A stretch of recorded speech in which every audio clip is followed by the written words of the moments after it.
السلام عليكم ورحمة الله وبركاته. maanta muuqaalkan waxaan usoo duubay waxay u kalifeen aan soo duubo muuqaal laga soo duubay nin dhakhtar sheegtay oo jooga Hargeysa oo social media iyo telefishinka baxta in laga soo daayay aan u malaynayaa oo waxyaabo badan isku jacburiyay isla markaana waxyaabo badan oo dadka bulshada uu la nool yahay ama bulshada kale maqashaba uu keeni kara marxabaabin inaan xogaa kala cadeeyo ayaan soo galay. ninkan waxa uu aad u daba galay mashiinka PCR-ka oo marka swabka dadka laga qaado lagu soo kala ogaado inuu qofku positive yahay iyo inuu negative yahay. kaas oo waxyaabo badan uusan u eg inuusan fahansanayn mashiinkan iyo sida uu shaqeeyo. mashiinkan PCR baa la yiraahdaa. shaqadiisu wuxuu yahay inuu ogaado in viruskii coronavirus hidde-sidihiisii RNA-dii uu jirka uu ku jiro oo qaybahaas ka mid ah viruska in uu jirkii galay in ayay kala cadaynaysaa. waxayna u kala cadaynaysaa waxaad soo noqonaysaa jawaab ah ama waa positive oo waxa weeyaan qofkaasi hidde-sidihii viruskii jirkiisa uu ku jiraa, ama waxaa soo noqonaysa negative oo ah inaan la helin. marka mashiinkan sida mashiinada kale oo dhan oo wax lagu baaro waxa weeyaan perfect ma aha oo maaha mid bilaa cilada, laakiin ciladihiisaas ma aha wax cusub hadda jira. waa wax ay bahda caafimaadka oo dhan og yihiin oo ay ku baraarugsan yihiin. marka bal aan idin kala dhigdhigo. marka mashiinka la eegayo in aan ku kalsoonaanayo in kale waxa la yiraahdo accuracy. accuracy waxa weeyaan sida saxa ee wax u sheegay. marka accuracy-gaasina waxay laba wax ay u sii kala qaybsamaysaa. inuu sensitive yahay percentage-kiisa iyo intuu specific yahay oo percentage-keedna. marka sensitivity-gu maxay sheegaysaa? sensitivity-du waxay sheegaysaa inta uu mashiinkaasi inta qof ay positive saxa uu sheegi karayo weeyaan. ka soo qaad tusaale in siinaya haddii la yiraahdo mashiinkaasi wuxuu leeyahay 90% boqolkiiba 90 waa sensitive. haddii la yiraahdo micnaheedu waxay tahay haddaan dheecaan ka qaadno 100 qof, 100 qof 90 ka mid ah wuxuu u sheegayaa waa positive sax uu ka sheegayaa. waxaa jira 10 ka mid ah 10%kaas ayaa waxaa laga yaabaa inuu ka sheego iyagoo positive ah inuu ku sheego inay negative yihiin. taasna waxaa la yiraahdaa false negative weeyaan. oo cudurkii ma qabaan, virus jirkooda kuma jiro, laakiin waxaa suurtagal ah inuu jawaabta soo noqoto ay noqoto 10% inay noqoto false negative. marka mashiinkaasna waxa weeyaan sensitivity-isu waxa weeyaan 90%. micnaheeda 90% wuxuu si sax ah u sheegi karaa inta qof ee positive ah, laakiin waxa laga yaabaa inuu misgareeyo 10% positive ah laakiin uu ku sheego negative. talabaad la eegayo waxa weeyaan specific intuu yahay weeyaan percentage-kiisa.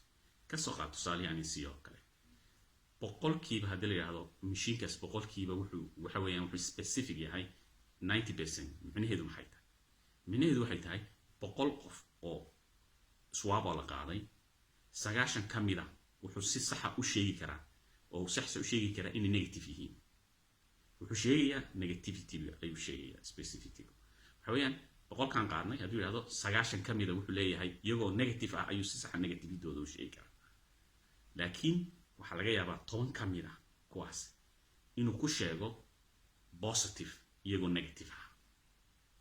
marka accuracy-gaas waxay u kala baxaysaa marka laba sensitivity iyo specificity. marka machine-ku sensitivity-giisu waxay sheegaysaa inta uu sheegi karo oo positive sax ah u sheegi karo. specificity ama specific wuxuu noqonayaa inta negative sax ah u sheegi karo. marka machine-kan PCR-ka hadda la isticmaalo waxaa la sheegaa oo la tijaabiyay in muddo la isticmaalayay waxaa la ogaaday inuu sensitive yahay marka laga soo qaado boqolkiiba 60 ilaa 80 boqolkiiba waxa weeyaan sensitivities waa intaas weeyaan micnaheedu waxa weeyaan markaan aan qaadno dheecaan aan qaadno oo la soo tijaabiyo waxa laga yaabaa inuu miskareeyo boqolkiiba 20 qof ama 30 qof oo ahaa positive ahaa laakiin uu ku sheego isagu negative marka sensitivity-giisu waa intaas laakiin mashiinkan wuxuu leeyahay aad buu specificity-giisu ay u badan tahay waa specific aad buu badan yahay waxaa lagu sheegay inuu boqolkiiba 95 uu specific yahay micnaheedu maxay tahay boqolkiiba 95 ayuu sheegayaa ya uu negativity-gi saxa sheegay oo waxa weeyaan 5% wuxuu weeyaan dad oo negative ah ayuu positive ku sheegay marka taasi maxay saameyn yeelan kartaa waxay saameyn yeelan kartaa in uu dadka ay u saamixi weyso in uu dadna ku sheego aan cudurkii qabina uu ku sheego waa positive dad aan cudurkii qaban uu ku sheego negative laakiin ciladaasi marka ay dhakhaatiirtu ay sameynayaan diagnosis ay sameynayaan oo leeyahay qofkaasi COVID-19 buu qabaa iskuma haleeyaan kaliya PCR-ka waxyaabo kale ayay eegaan waxyaabaha kale la eegaya waxaa ka mid ah calaamadaha qofka ka muuqda calaamadihii cudurka qofku ma leeyahay calaamadihii qofku cudurka hadduu leeyahay waxaabad hubtaaba inuu cudurkii qabo waxaa kaloo oo ay bahda caafimaadku ay eegaan oo la isticmaalaa x-ray baa la isticmaalaa raaja laga qaadaya qof x-raygaas calaamadihii oo ayuu kuusii sheegaya x-raygu nafsadiisu ma aha mid bilaa cilada isaguna saas oo kale ayaa specific uusan u ahayn wax laga yaaba calaamadaha cudurro kale ay wadaagaan ayaa jira laakiin inagu calaamadihii baynu eegnay x-ray baynu ka qaadnay PCR-kii baan u dirnay oo jawaabna soo siiyey intaasoo dhan markaynu isku darsanno ayaan waxaan hubnaa oo kalsooni weyn ku qabaynaa ama qofkaas cudurka uu qaba ama ma qabo marka mashiinkan maxaa keenaya ciladan ayn percentage aynu ku sheegnay cilada ma aha cilad uu mashiinku ku xiran waxay ku xiran kartaa xitaa sida swabka loo qaado waxa weeyaan dad badan training uma haystaan swabka soo loo qaado sankaa la geliyaa laakiin dad badan waxaa laga yaabaa qofku markuu dhibsado xanuun dhibto inaanay sanka ilaa gudaha meeshii la rabay dhacaanka la ku yaalay inaanay gaarsiinin marka dhacaanka aad soo qaaday ma aha inuu hadhowto cilad mashiinka ku jirta oo wax negative ku sheegay laakiin waxa weeyaan dhacaan maad soo qaadin oo meeshii la rabay maad gaarin ama waxa weeyaan dhacaan ina fahmaad soo qaadin oo waqti maad siinin aad dhacaan filan aad soo qaadin waxay kaloo ku xidhan tahay mashiinkan waxyaabaha aan false negative aynu ka hadlaynin waxay ku xidhan tahay xitaa sida loo conserve garay markaad swabka soo qaatid sideed u kaydinaysaa intaanan baadhis gaarin taas xataa waxyaabaha kale ee kalifaysa weeyaan in uu soo baxo false negative badan oo waxaa laga yaabaa RNA-dii viruska inta aad haddaan si fiican conserve garayn inuu ku dhacdo inay halowdo oo ay xumaato ayaa laga yaabaa marka waxyaabahaasoo dhan ayaa jira marka ninkan waxaa isku qarbudaya ee mashiinka ka dhigaya mashiin aan la isku halayn karin ma aha mashiinku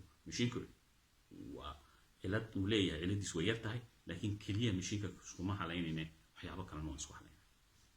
arrinta labaad ee uu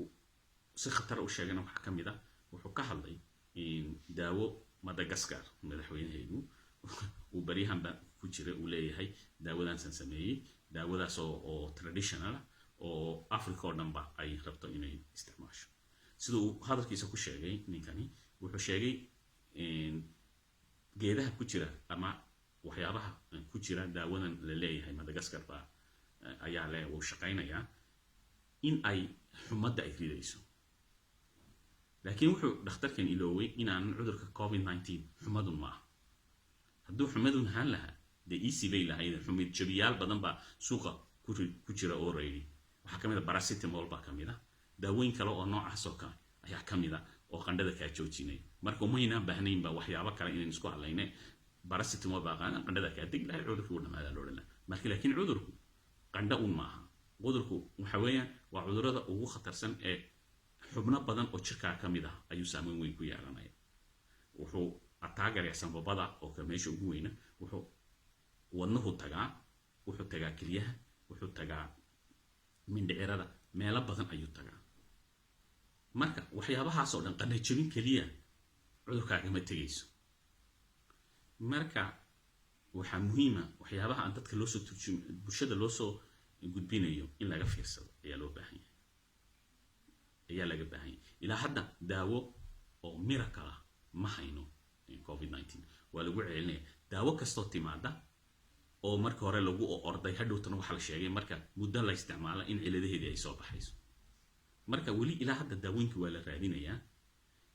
weliba unfortunately waxaa dhici doonta cudurkan si easy inuusan ku tegin oo muddo dhan uu joogo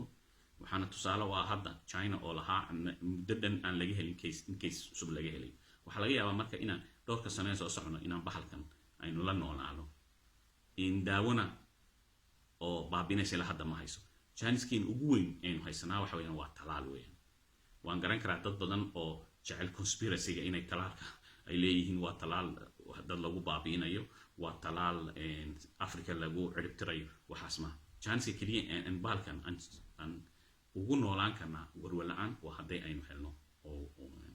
talaalkaas weeyaan ka hortagay marka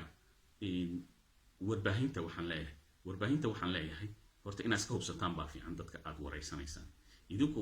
waan garan karaa inaad aqoon u lahayn waxaan qofku ka hadlayo laakiin hadduu qofkaasi uu waxaa soo sheego waxaa fiican dad kale oo si kale dadka sax ugu sheegay inaad raadisaan si ay dadka dhagaysanayaan u helaan waxyaabo kale oo ay isku compare garayn karaan ninkan hadda wuxuu leeyahay waxaan malay inuu Hargeysa joogo ma garanayo waan haddaan qaldanayn